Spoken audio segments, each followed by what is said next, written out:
So you work here now? Sir, how may I help you? Take this! You really work here? That was the first thing Calvin said. Not, hello. Not, how are you? Coco Bailey looked up from the front desk of the Lux Resort and felt her entire body go still. Not the scared kind of still. The kind that happens when your brain registers danger and your body decides, before you do, that it is not running. Calvin Reed was standing in the middle of the lobby in a navy suit that fit him well, and a smirk that didn't fit him at all anymore. Because the last time Coco saw that smirk, she'd been sitting in a courthouse signing her name to the end of 6 years of her life. And she had told herself, walking out of that building into the cold February air, that she would never let that smirk have power over her again.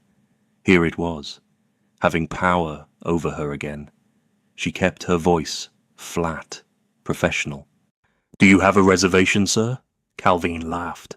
Actually laughed. The woman on his arm, Brittany, smiled like they were sharing an inside joke. She was wearing Coco's old perfume. Not similar. The exact same one.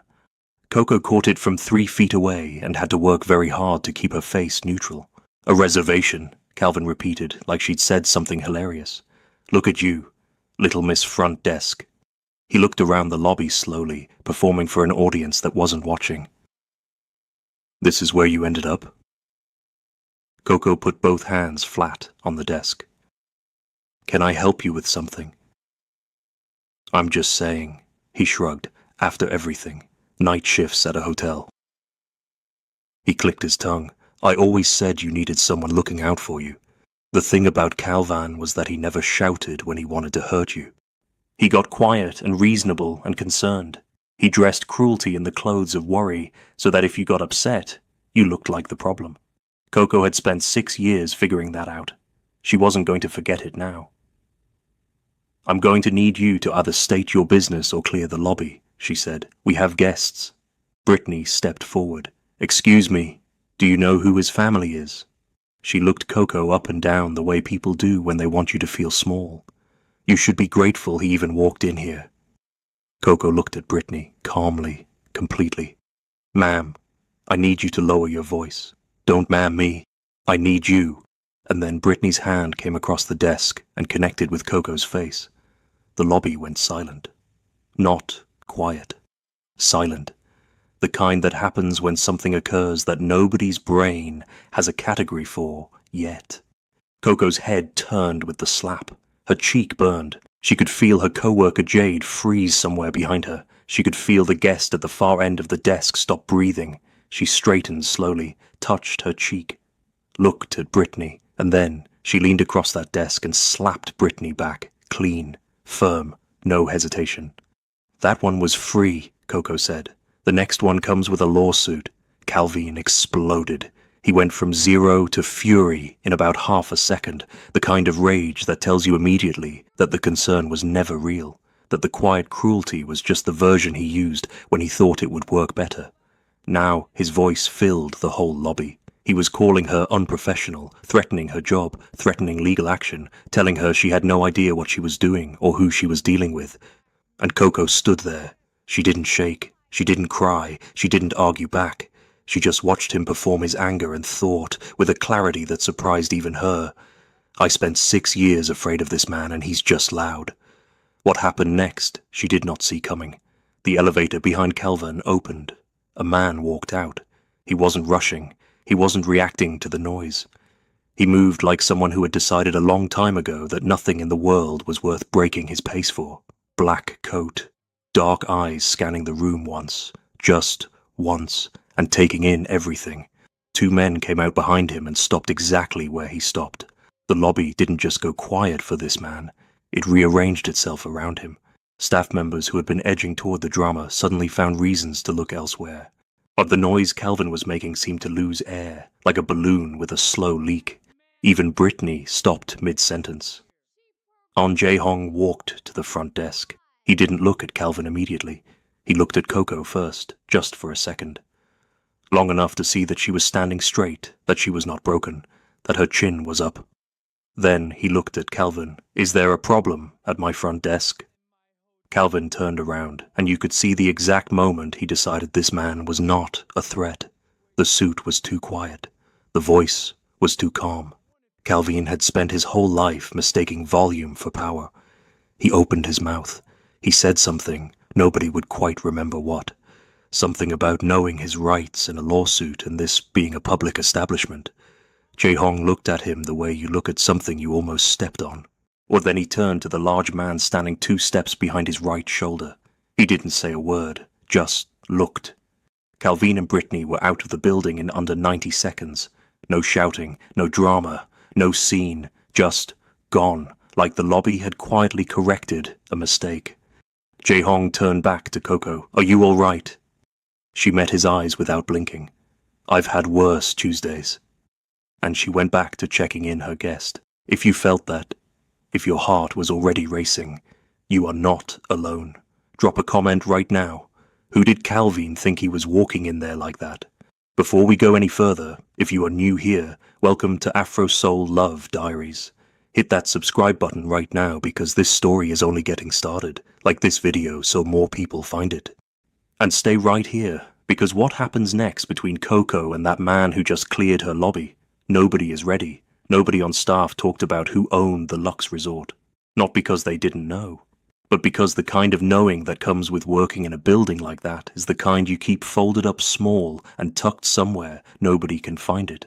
You come in, you do your job, you go home.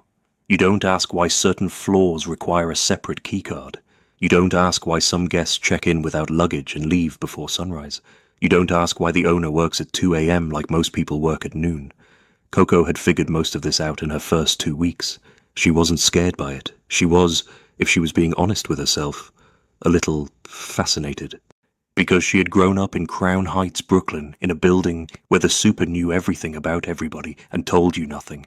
And she had learned early that the most interesting truths live in the spaces between what people say and what they don't. She'd taken the job because she needed it.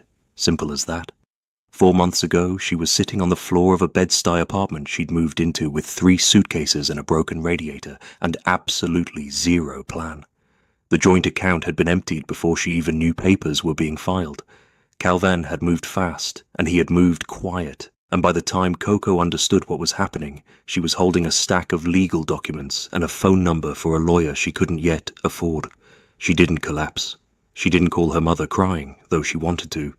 She sat on that floor for about 45 minutes, looked at the water stain on the ceiling, and then got up and started applying for jobs.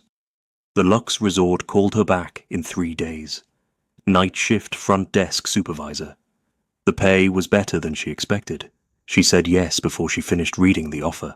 That was 3 months ago. Now she knew every regular by name. She knew which guests liked their keys in an envelope and which ones wanted them handed directly.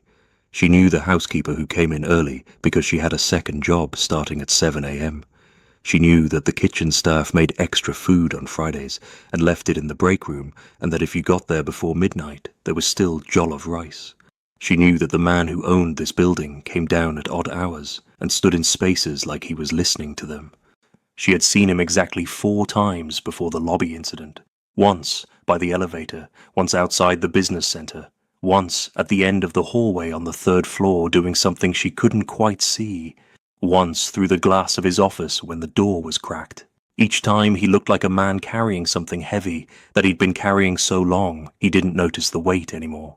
She had not spoken to him before tonight, after Calvin and Brittany were removed and the lobby settled back into its normal rhythm. Coco finished her shift with the particular focus of someone who has decided not to let something land until they're somewhere private. Jade kept glancing at her. She ignored it in the most affectionate way possible.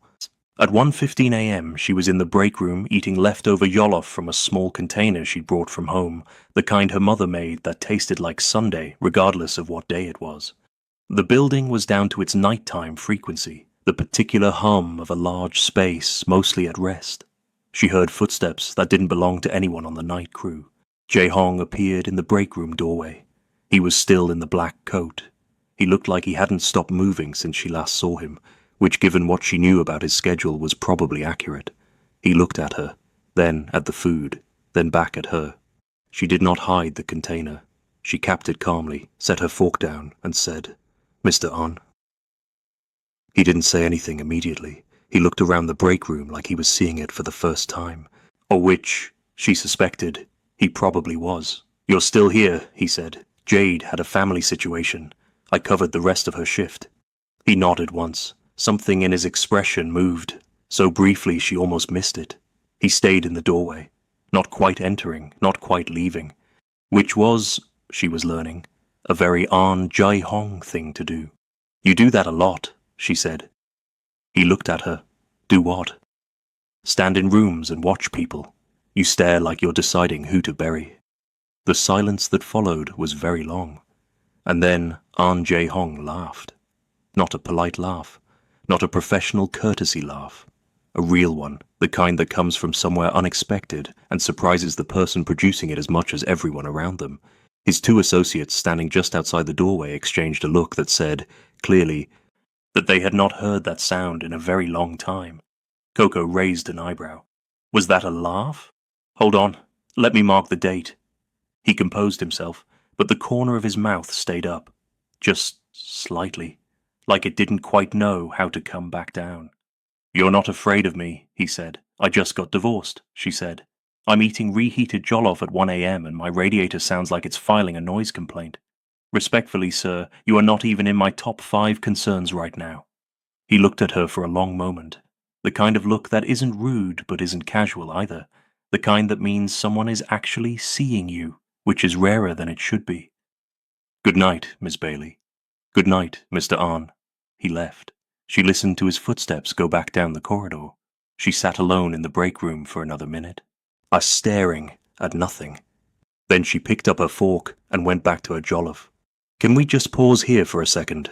Because this woman just got slapped in her own workplace, slapped back with zero apology, and then held a full conversation with one of the most powerful men in Manhattan like it was a regular Tuesday. Drop a comment and tell me, are you Team Coco yet? Because if you're not, you're about to be. Like this video and keep watching because this story is going somewhere nobody is ready for." The next 2 weeks were quiet in the way that things are quiet right before they aren't. Coco worked her shifts. She got better at reading the building, who came in nervous, who left relieved, which floor got more activity on which nights. She didn't ask questions. She filed information in the back of her head the way she had learned to file everything, quietly, neatly, available when needed.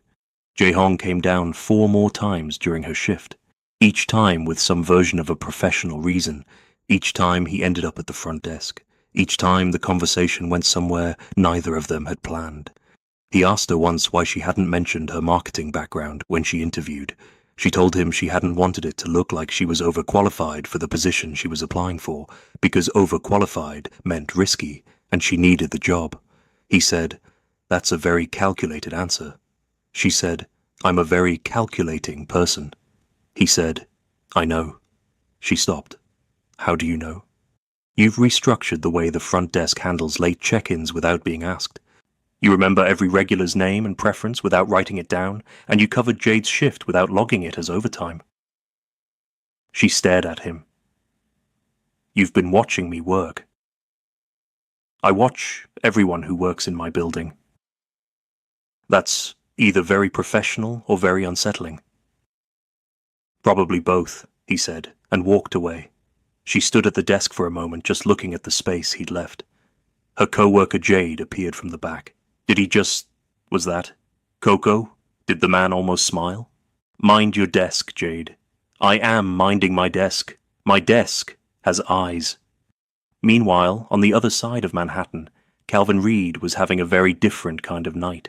He was sitting in his car outside a bar he didn't go into on a street 2 blocks from the Lux Resort, going through his phone. Specifically going through photos. Specifically photos of Coco, not recent ones, old ones, from inside the marriage. The thing that kept circling his head, the thing he couldn't get rid of, was the image of her standing behind that desk, the way she'd looked, not like the woman he remembered, the one who got quieter over the years, who stopped pushing back, who had learned to read his moods from across a room. She looked like someone else entirely, like someone who had exhaled for the first time after years of holding their breath. It bothered him in ways he didn't have the self-awareness to name. He told himself it was concern. He was good at telling himself that. He called the number of a man he'd been using for about 2 years. The call was answered on the second ring. He asked for an update on her schedule. The man gave it to him. He sat in that car for another 20 minutes, just thinking. Then he drove home. And the next morning he walked into the coffee shop 2 blocks from the Lux Resort at 7:42 a.m. and sat at a table near the window where he could see the street. Coco walked past at 7:55 a.m., headphones in, coffee cup from home, moving like someone who had somewhere to be and was annoyed at the distance between here and there. She didn't see him. He watched her walk until she turned the corner. He told himself it was just checking in.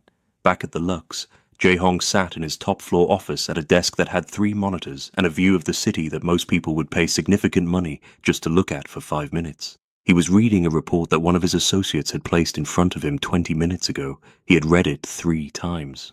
It was a routine internal security summary. Guest patterns, staff flagged behaviors, nothing unusual. Except there was one line. A notation that an unidentified male had been seen outside the building twice in the past 10 days. Different times, different positions on the street, but the same man. Jae-hong had asked for the security footage. He recognized Calvin Reed from the lobby. From the night he'd walked in with that particular swagger of a man who mistakes his own noise for strength. From the night he'd raised his voice at Coco's front desk. He looked at the footage for a long time.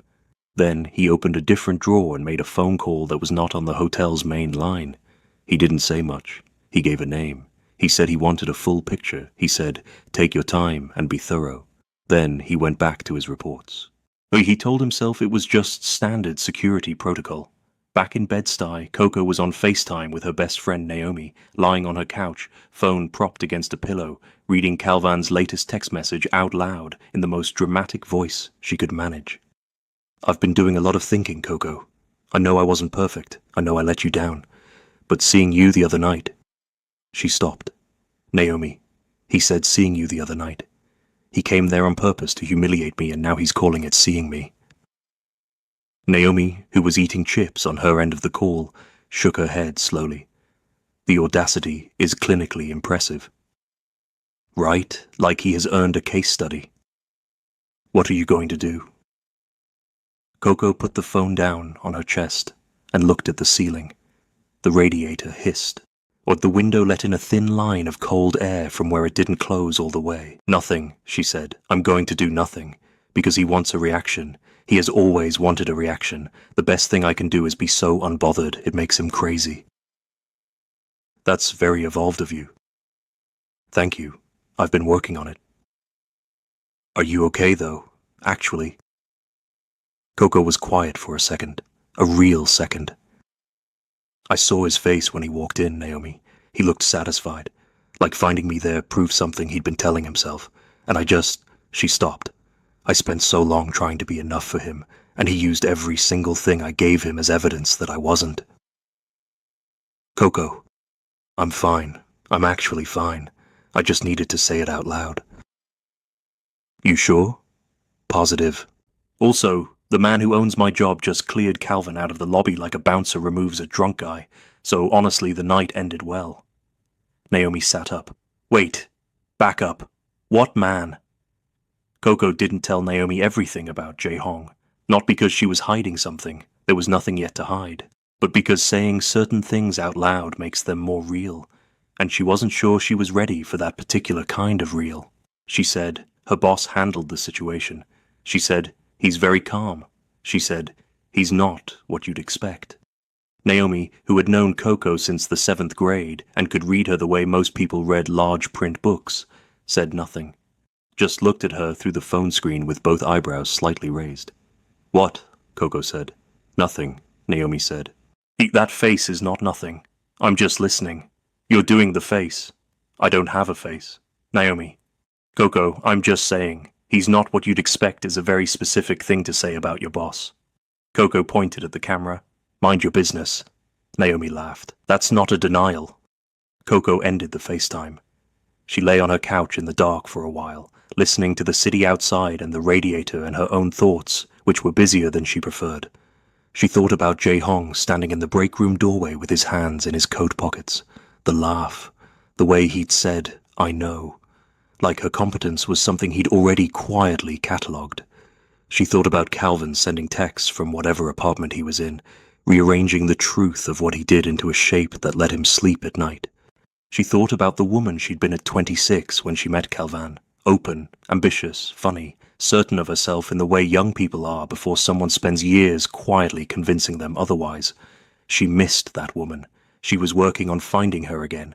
She fell asleep on the couch with the television on. The next week, Jae-hong found a reason to change a hotel policy. The policy was about how late arriving guests were handled at the front desk. A rigid process that Coco had told him, in the most professional language she could manage, was inefficient and made guests feel like they were being processed rather than welcomed. She found out about the change through the updated staff memo. She read it twice to make sure she was understanding correctly. Then she looked directly at the lobby camera, the one angled at the front desk, and mouthed very clearly, "You're welcome." In his office, Jae-hong watched the footage and the corner of his mouth moved. He watched it again. Then he closed the monitor and went back to work. 2 days later, he appeared at the front desk just before midnight. Coco was in the middle of reorganizing the guest information folders in a way that made more sense to her than the original system. She didn't stop when he arrived. She kept working and talked to him sideways. "I saw the memo," she said. "The policy needed updating." "It did. I said so 2 weeks ago." "You did. And now you're here because I'm doing a building walk." She glanced at him at 11:52 p.m. "I work late. I've noticed." She closed the last folder and turned to face him. "Can I ask you something?" He waited. "Why do you work this late? You own the building. You own several buildings. You could have people doing all of this."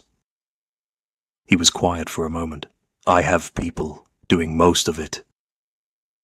But not all of it. No, not all of it." She waited.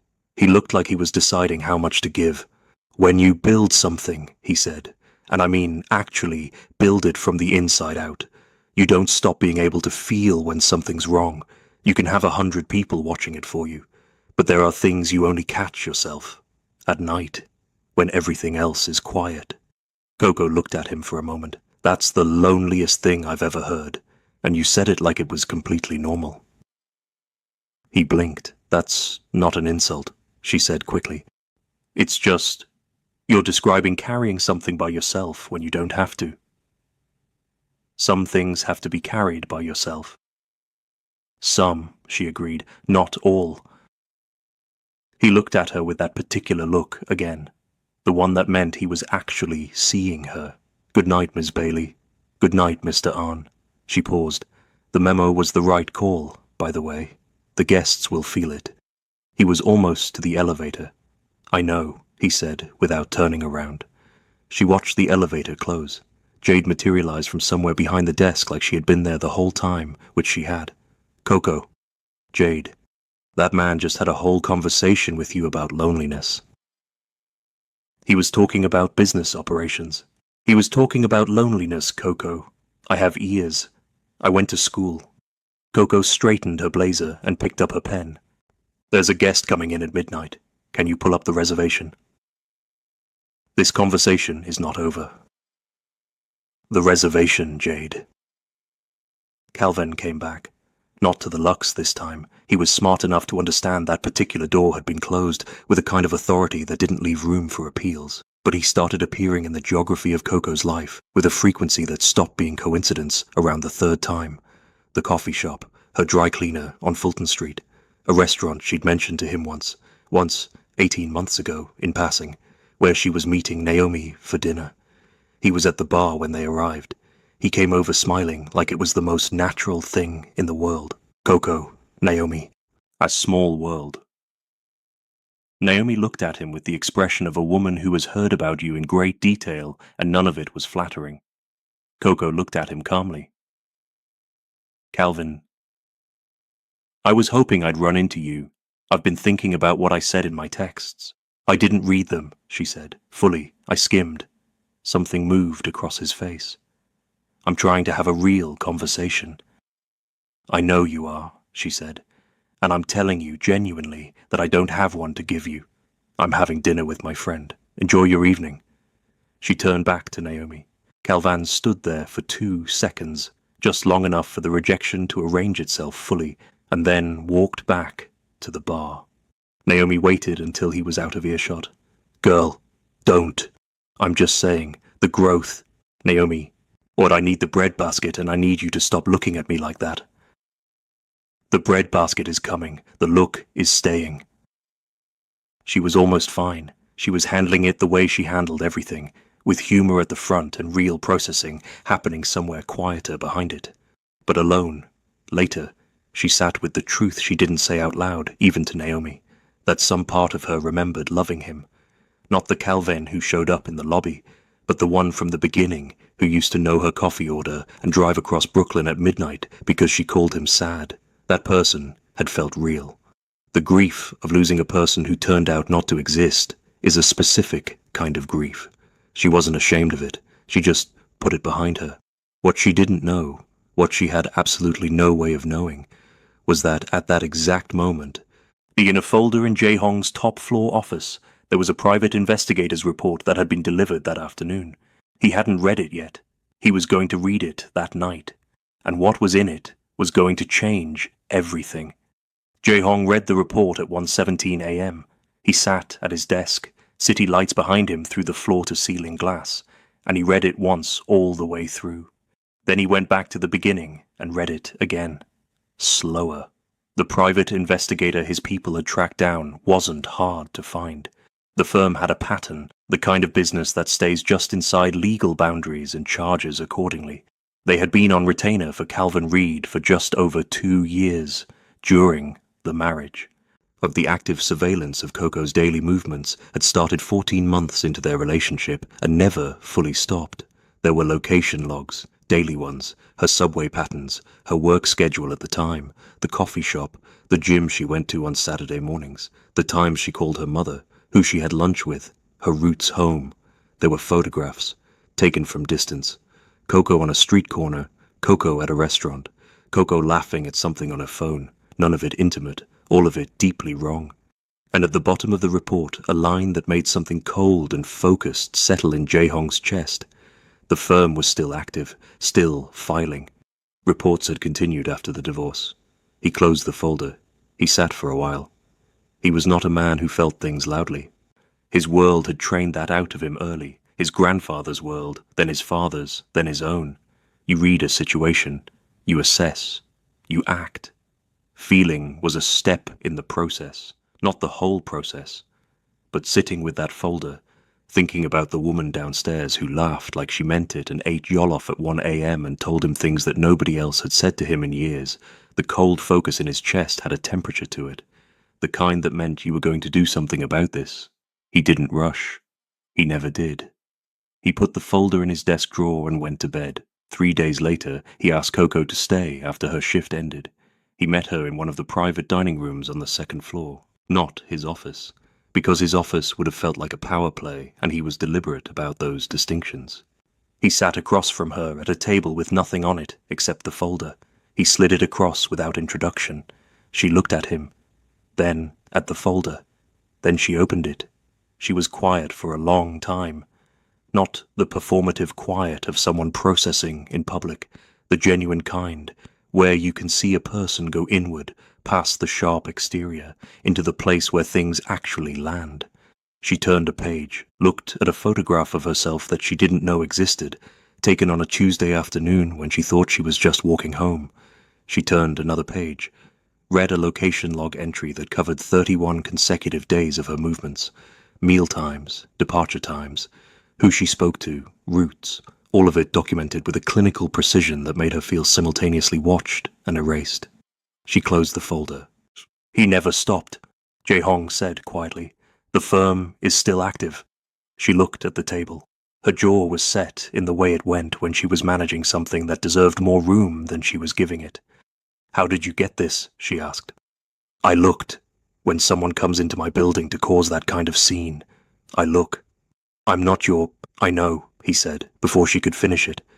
"You're not my employee in the way this would be standard. I know that. I looked because—" He stopped, chose his words. "Because I wanted to understand what you were dealing with, and because the man came back, twice. outside the building, and that concerned me. She looked up. He held her gaze.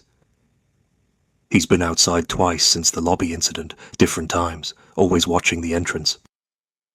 She was very still now. "Oh, Coco." He said her name for the first time without the formality, just her name, quiet and direct. "How did he know you worked here?"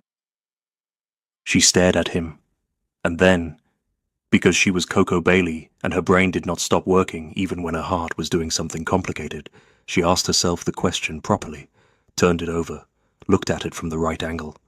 She had not posted about this job, not on any platform. She had told 2 people, Naomi and her mother. The recruiter was bound by confidentiality. She'd signed nothing that would have made this public.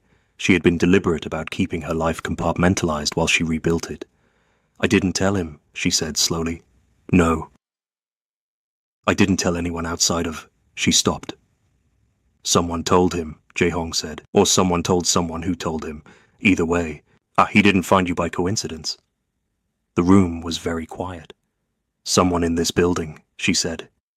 He didn't answer immediately, which was its own answer. She sat back. The thing that was moving through her right now wasn't fear, exactly. It was something harder and cleaner than fear. It was the particular fury of a woman who realizes that she has been used as a piece in a game she didn't know was being played. "So he didn't just show up," she said. "Someone handed him the information." "That's what I believe." "Which means you have someone on your staff." "Yes."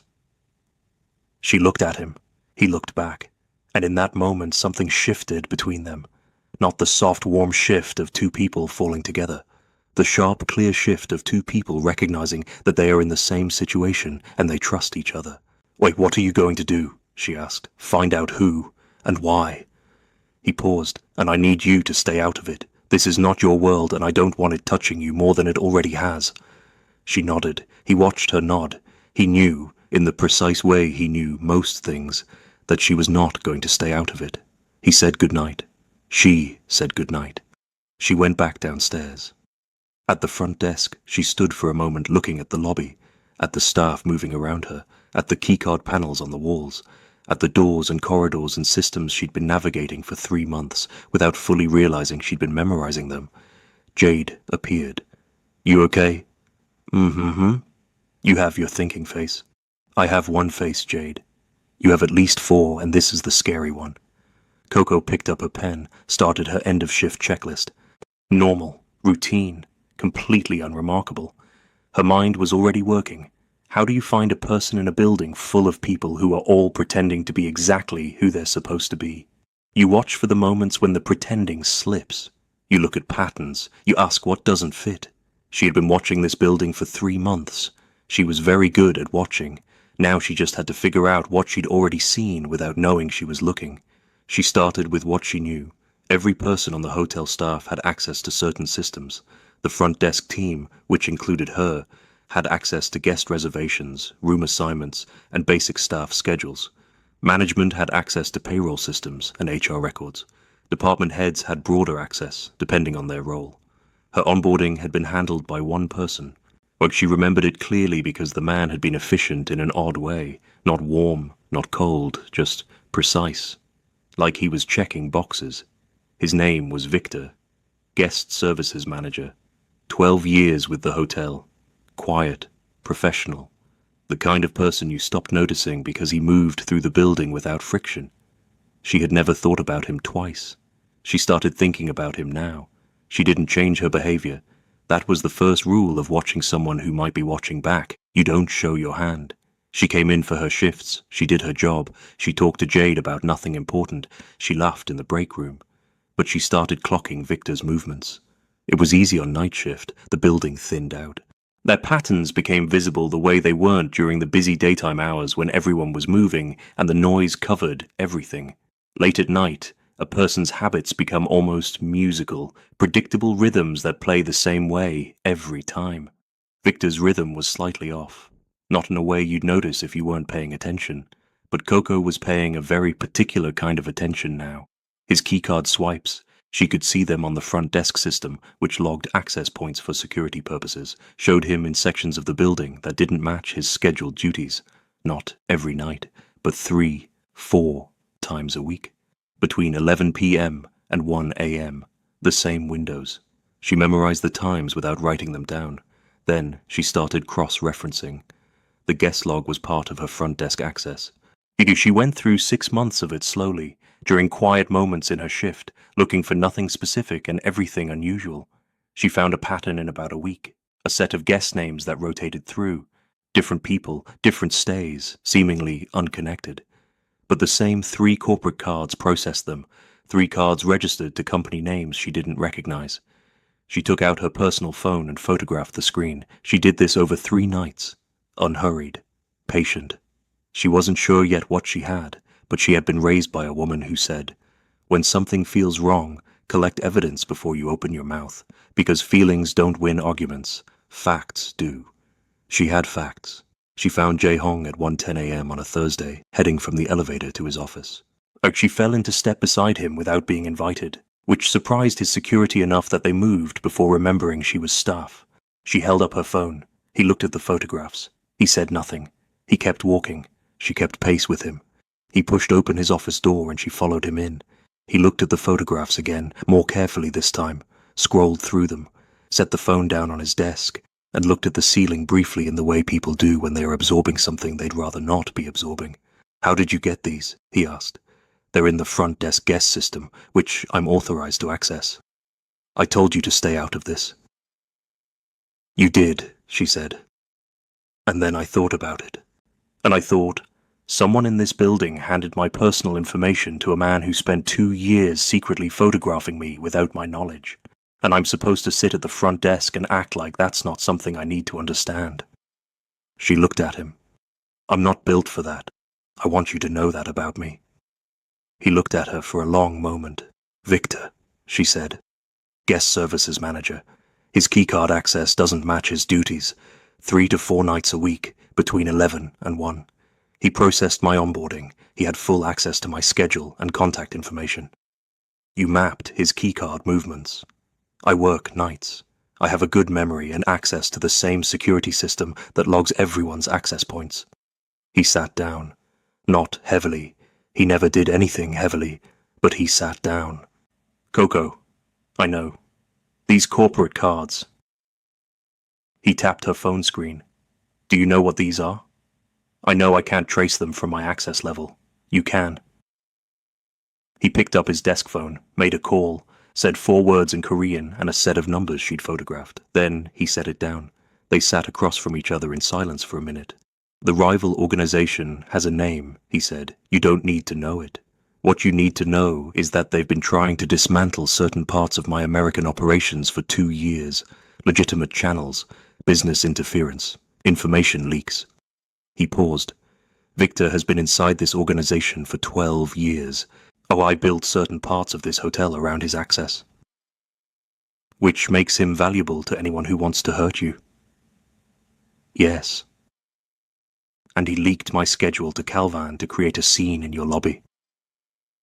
On a specific night, when I had associates in the building for a meeting. A public disruption in the lobby on that night would have been documented, would have suggested to certain parties that security at the Lux was compromised, that I couldn't control my own house." He looked at her. "You were not a target, you were a prop." She sat with that for a moment. The word prop, used without knowing, without consenting, without any idea that the man she'd been trying to get away from had been turned into a weapon aimed at someone else, with her in the middle. "Calvin doesn't know any of this," she said. "He was just convenient. A man with an existing obsession and easy access to your information. He didn't need to understand what he was being used for. He just needed to show up." She stood up, walked to the window, looked out at Manhattan at 1 a.m., all those lit windows, all those lives happening simultaneously, the city doing what the city does. "What happens to Victor?" she asked. "That's being handled." "And Calvin?" Jae-hong was quiet for a moment. "That's also being handled." She turned. "I need to know what handled means." He met her eyes. "Nothing you'd need to testify to." "That's not reassuring." It's honest. She looked at him. He looked back. Neither of them looked away. I need you to hear me when I say I don't want him hurt, she said. Calvin he's a controlling person who made choices that hurt me badly. But he's also someone who got used by people who were way above his understanding. I don't want his blood on anything connected to me. I hear you, Jae-hong said. Do you? I do, he said, quietly but certain. Coco, I hear you. She held his gaze for another second. Then she nodded, picked up her phone from his desk. I need to get back to the front desk, she said. I have a guest checking in at 2. Of course. She was at the door. She stopped, didn't fully turn around. Victor trusted you for 12 years, she said. I'm sorry. The room was very quiet. Good night, Miss Bailey, he said. She left. He sat alone in his office for a long time, looking at the city. Victor was removed from the Lux on a Friday morning. No scene, no confrontation in the lobby, no dramatic moment that staff could carry home as a story. How he simply wasn't there on Saturday. His desk was cleared. HR sent a brief internal memo about a departmental restructuring. Nobody asked too many questions because in a building like the Lux, you learned quickly that some questions were not questions. They were invitations to trouble. Jade noticed his absence. Victor's gone, she said to Coco quietly during a slow moment at the desk. Coco said, just like that. Friday he's here, Monday he's not. People leave jobs, Jade. Jade looked at her sideways. You know something. I know that we have a VIP arriving at noon and the room upgrade hasn't been confirmed. This conversation is going to happen eventually. The room upgrade, Jade. Jade went to confirm the room upgrade. Coco stood at the desk with her hands flat on the surface, looking at nothing in particular, and let herself feel the specific relief of a threat that has been quietly removed. Not triumph, not satisfaction, just the exhale of tension leaving a space it had occupied for too long. The Shin Syndicate's play collapsed, not with an explosion, but with a series of quiet removals, the way Jae-hong did everything. Certain guest accounts were closed, certain access points were deactivated. His associates, the ones she'd seen but never been introduced to, moved through the building for 2 days, and then were gone. The Lux went back to its rhythm. Calvin's undoing happened the way Coco had predicted it would, which was the way all real consequences happen, not in one dramatic moment, but in a sequence of ordinary ones that add up to something irreversible. The PI reports from inside the marriage went to her divorce attorney, who had things to say about the legality of sustained surveillance of a spouse. The PI firm lost 3 significant contracts within 48 hours. Calvin's employer, a financial firm, received a compliance review request through channels that had nothing visibly to do with Jae-hong or the Lux. The review was routine on paper. In practice, it made life significantly complicated. Coco found out about this in pieces, not because Jae-hong reported back to her, he didn't, but because Naomi called her one Tuesday night, sounding both gleeful and slightly afraid. Coco, Calvin called me. Coco set down her mug. Why? He's in some kind of trouble. Something about his firm. Something about the PI people he used. Naomi paused. He wanted me to tell you that he's sorry and that he knows you did something. Coco was quiet for a moment. I didn't do anything. That's literally what he said. He said, what did you do? And I'm asking you the same question. Naomi, I went to work every night and did my job. Long pause. Your job is very interesting, Naomi said finally. It pays well, Coco agreed. Calvin sent one last text. She read it the way you read something you already know the ending to. I know you had something to do with this. This isn't over. She typed back, Calvin, I didn't do anything. That's what your choices look like without me absorbing them for you. She blocked his number. She put her phone in her pocket and stood in her apartment, her small, imperfect, broken radiator apartment in Bed-Stuy, and breathed. Outside, Brooklyn was doing what Brooklyn did. Noise and life and the particular music of a neighborhood that doesn't perform for anybody. She felt lighter than she had in 4 years. That weekend, Jae-hong asked her to come up to his office. Not during a shift. On her day off. He sent the message through the hotel's internal system, formally, correctly, and said it was entirely her choice. She came. He had coffee waiting. He was in a simpler version of himself on weekends, still precise, still contained, but something in the edges of him was slightly less defended. She noticed this. She noticed most things about him now. They sat across from each other and talked for 3 hours. Not about the hotel, not about Victor or Calvin or the Shin Syndicate. They talked about the things that make people who they actually are, underneath all the armor they've built up. She told him about her mother, about Crown Heights. About the particular education of growing up in a household where money was always the subtext of every conversation, not complained about, just present, shaping every decision from what you ate to which path home you took at night.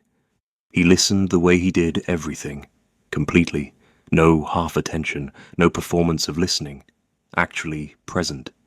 He told her about his father, carefully, in pieces, about inheriting a world at 28 that he hadn't chosen and couldn't refuse, about the particular loneliness of being the person everyone needs to be something for, strong, certain, in control, until you almost forget there's a person underneath the function. She said, "Did you ever want something different?" He was quiet for a long time. "I had a plan," he said, "before all of this." He gestured, vaguely, at the hotel, at the city, at all of it.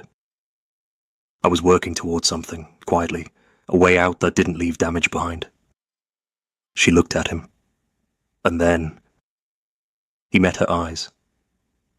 And then things became complicated. She felt something shift in her chest, not the romantic kind of shift, something deeper, the kind that happens when you understand a person in a way that has weight. Jae-hong. "Yes. I need to ask you something, and I need you to answer it honestly. Always. Did protecting me, all of this, did it pull you back into something you were trying to leave?" He didn't look away. "Yes." She sat with that. One word, the most honest one he could have given. "I'm sorry," she said. "Don't be."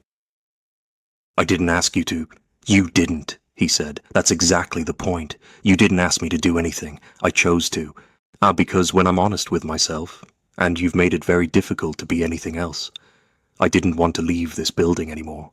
I wanted to stay in it, with you in it." He paused. "That's the most complicated thing anyone has ever done to me, Coco Bailey, and you did it by eating jollof at 1 a.m. and telling me I look like I'm deciding who to bury." She stared at him. Then she laughed. The real laugh, full and unperformed. And he sat across from her watching it like it was the only thing in the city worth looking at.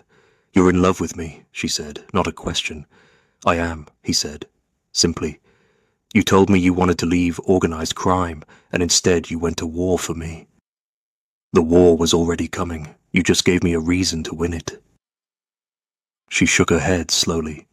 "That's either the most romantic or most alarming thing I've ever heard." "Probably both," he said, the same thing she'd said to him weeks ago in the break room. She caught it, smiled. "Give me time," she said. "You can have all of it," he said. She stood, put on her jacket, picked up her bag. At the door she stopped, turned around. "For the record," she said, "I haven't eaten jollof alone since we had that first conversation. I keep bringing enough for 2 and forgetting that you don't actually come to the break room anymore." She left. He sat very still for about 30 seconds. Then he picked up his phone and texted his assistant to clear his 1 a.m. schedule for the rest of the month. She didn't say yes that weekend, or the next one, not because she wasn't sure of her feelings. Those had been clear to her for a while. If she was being honest, in the way that feelings become clear when you stop fighting the evidence. She didn't say yes because she was a woman who had learned, at significant personal cost, the difference between being ready to want something and being ready to have it. She needed to be ready to have it. So she went back to her life, her shifts, her apartment, her mornings. She called her mother in Crown Heights and sat on the couch listening to her mother's voice fill the kitchen of the apartment she'd grown up in. And she didn't mention Jae-hong because her mother would immediately know everything, and Coco wasn't ready for that particular conversation. She thought about who she was now versus who she'd been when she met Calvin. At 26, she'd been brilliant and hungry and a little bit afraid of her own edges, the way ambitious young women sometimes are, when the world is constantly suggesting that being too much is a problem. Calvin had seemed like an anchor.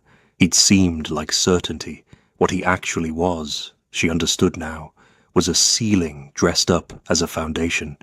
She thought about Jae-hong, not the power, not the hotel, not the world he operated in. The man who changed a policy because she was right, who listened when she talked like he was actually interested in what she was building, not what she could become for him, who put a confession on the table like a legal document and said, "Take your time," and meant it. The morning after their third weekend conversation, she sat at her kitchen table with coffee, looking at her own hands. She thought, I am not the woman from those PI photographs, the one who moved through her own life being documented without her knowledge, small and monitored. She was not that woman anymore. She had rebuilt herself in a Bed-Stuy apartment with a broken radiator and a night shift job, and she had found the mole, and she had stood in rooms with powerful people and not flinched, and she had slapped back. She thought, choosing him isn't going back to being chosen. It's choosing for myself. She picked up her phone, typed, I'm not going anywhere either. 3 dots appeared. Then, good. She put the phone down, looked out the window at Brooklyn doing its Saturday morning thing, smiled, real and full and completely unperformed. She went to work that evening with something settled in her that hadn't been settled in a long time. Jae-hong was at the front desk at midnight. He didn't pretend to have a reason. He was just there, leaning against the side of the desk, like a man who has decided he's allowed to be somewhere without an official justification. Which was, she thought, probably the most human she'd ever seen him look. You texted me, she said, without looking up from what she was doing. You texted me, he corrected, and you said good, which is the least romantic response in human history. I'm working on it. You have time. She finished what she was writing, looked up at him. How did it feel? To send it? He thought about it. Like something heavy came down. She nodded. Yeah, she paused. That's what relief feels like, I forgot. They looked at each other across the desk. Jade, somewhere in the back, was making sounds that suggested she was deliberately not coming out. Coco made a mental note to address that later. I want to take you to dinner, Jae-hong said. A real one, not the hotel, somewhere outside. In public? In public. People will talk. Let them. She tilted her head. You're sure about that? Because you are a very private person and I am a very real person, he said. I know. That's why. She considered it. Where? Wherever you want. That's a big offer from a man who probably has opinions about restaurants. I have opinions about most things. I'm choosing to defer to you on this one. Because you've been in this city rebuilding your life for 4 months, and you've been doing it on your own terms, and I want to take you somewhere that feels like yours, not mine. She was very quiet for a moment, and then she said, There's a Senegalese place in Harlem that my mother has been telling me about for 2 years, and I've never been. Saturday, he said. Saturday, she agreed. He straightened up, was about to leave. Jae-hong. He turned. The exit plan, she said, carefully. The properties, the trust structure. Are you still? It's been paused, he said, not cancelled. What does paused mean? It means I have things to finish before I can walk away cleanly. It means I'm not going to rush it. And it means... He stopped. It means that what I'm walking toward matters more to me now than the walking away did, which changes the timeline but not the direction. She looked at him for a long moment. Okay, she said. Okay? I'm not going to pretend that's simple. It's not. Oh, your world is complicated and I know that, and I'm not going to act like I don't. But you told me the truth. You could have let me believe it was all resolved and you didn't. That matters. He held her gaze. With you, I don't know how to be anything but honest. I've tried. You make it impossible. That might be the nicest thing you've said to me. I'll try to do better. Saturday dinner will be a good start. He left. She turned back to her desk. Jade materialized immediately. Coco. Jade. Saturday dinner? You were listening. I was breathing in the same building. That's not listening. That's just existence. Jade grabbed her arm. Saturday dinner, Coco, in Harlem. Jade. We have work. I need a moment to process this. You have until the next check-in arrives. That's 12 minutes. Then you have 12 minutes. Jade made a sound that was not a word and went back to her station. Coco stood at the desk, fighting the smile that was trying very hard to be on her face. She lost the fight. She let it be there, full and real and completely her own. Outside, Manhattan moved the way it always did, indifferent and electric and alive. 42 floors above the street, in a penthouse office with a city view that most people would pay anything to see, a man who had spent years building walls and losing himself inside them sat with his phone in his hand and a text that said, "I'm not going anywhere either," and felt, for the first time in longer than he could clearly remember, like something had returned to him that he'd stopped expecting to find. Neither of them was naive. His world was real and complicated and would not become simple overnight. She was still rebuilding. He was still unraveling something that took decades to weave. But there was a Saturday dinner in Harlem. And that was a beginning. That was enough. 6 weeks later, 9:47 p.m. on a Tuesday. The Lux Resort lobby, warm gold light, marble floors, the specific quiet of a building that has returned to itself after everything that tried to disturb it. Coco Bailey stood behind the front desk. The blazer was pressed. Her name tag was straight. Her spine was the straightest thing in the room. She looked like exactly who she was, not who she'd been made smaller into, not who she'd been photographed from a distance without her knowledge, not the woman from the courthouse in February holding a stack of legal documents and a lawyer's number she couldn't yet afford. She looked like Coco Bailey, fully, finally, without anything taken out. A guest approached the desk, mid-50s, tired from travel, the kind of tired that's in the eyes more than the posture. "Welcome to the Lux Resort," Coco said, warm and real. "Let's get you checked in." She moved through the check-in with the efficiency of someone who has done this hundreds of times and still treats each one like it's the first.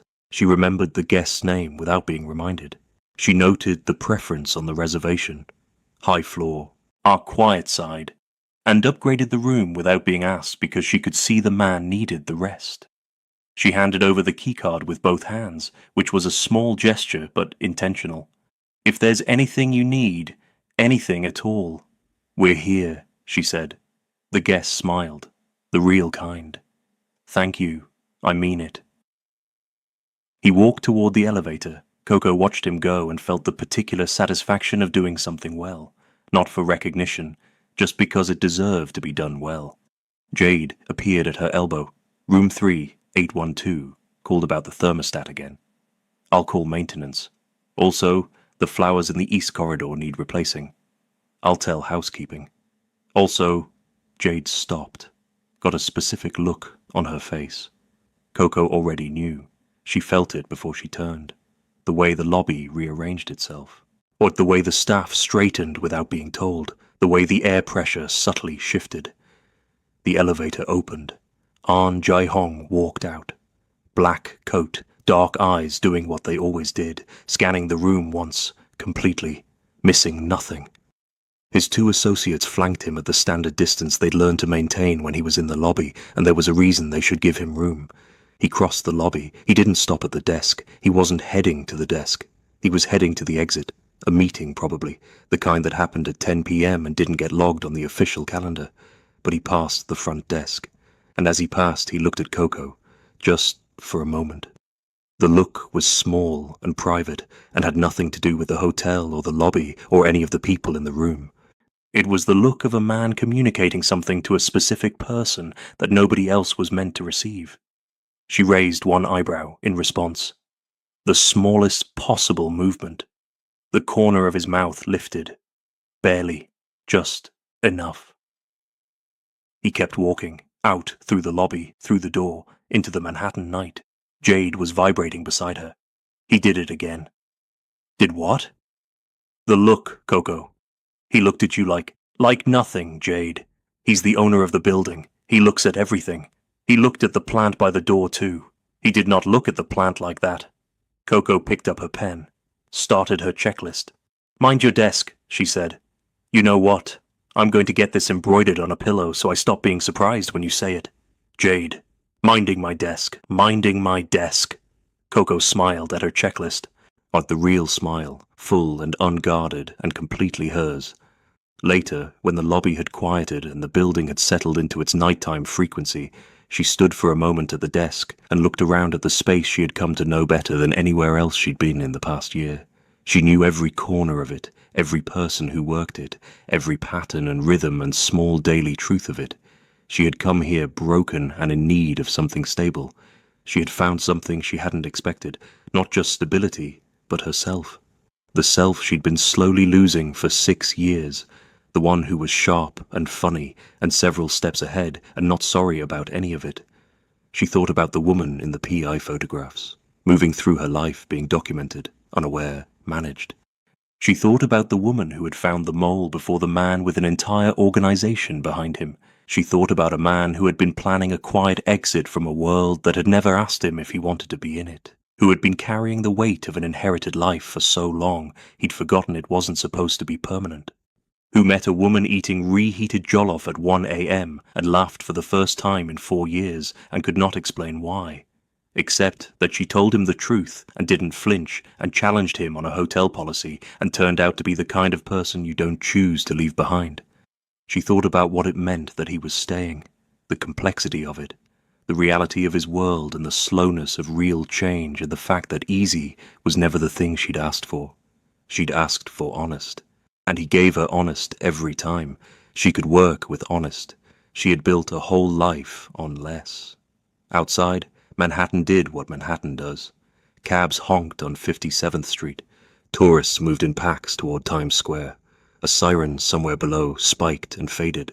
Or the city was indifferent to everything inside the Lux, to the woman at the front desk who had walked in here broken and was leaving each night more whole, to the man in a black coat who had walked out 20 minutes ago toward a complicated world he was quietly preparing to leave, to the story that had started with a slap and ended with a text message that said, "I'm not going anywhere either," and meant something real. The city didn't care about any of that. But Coco did, and that, in the end, was the whole point. She was a woman who decided to care, to stay present, to keep showing up for herself even when the logistics of doing so were undignified and difficult and involved a broken radiator and a window that didn't fully close. She had not given Calvin the satisfaction of breaking. She had not given the situation the satisfaction of making her small again. She had found the mole with her own 2 eyes, armed with nothing but 3 months of paying attention, and a brain that her mother always said was too sharp for a person who also managed to be this funny. She had chosen, on her own terms, from a place of fullness, not desperation. Not because she needed Jae Hong. She had proved comprehensively that she did not need anyone in order to survive. But because she wanted him, because he was honest and complicated and learning how to be a person underneath the empire, and so was she. And there was something in that parallel that felt like the truest foundation she'd ever been offered. Her phone buzzed, a message from Jae Hong. The restaurant confirmed for Saturday, 7 o'clock. "Oh, your mother's recommendation better be worth it," she typed back. "My mother has never steered me wrong in her life, unlike some people I used to know." 3 dots. Then, fair. She pocketed her phone. A new guest appeared at the front desk. Young. First time at the hotel, by the way. She was looking around at everything, carrying a bag that suggested she'd overpacked in the hopeful way people do before trips they've been looking forward to. Coco put both hands on the desk, smiled. The real one. "Welcome to the Lux Resort," she said. "I'm Coco. Let's take care of you." And that is the story of Coco Bailey, the woman who got slapped in her own workplace and slapped back without blinking, who found the mole inside a criminal empire using nothing but a good memory and 3 months of paying attention, who blocked her ex-husband's number without drama and chose a complicated, brilliant man, not because she needed saving, but because she wanted, for the first time in years, to want something for herself. If this story did something to you, and I think it did, drop a comment below right now. Tell me your favorite moment. Tell me if you cried. Tell me if you stood up when she slapped Brittany back. And if you are new to this channel, you just found your people. Subscribe right now. Hit the notification bell so you never miss a story. Like this video because it helps more people find us. And share it with someone who needs a story this good today.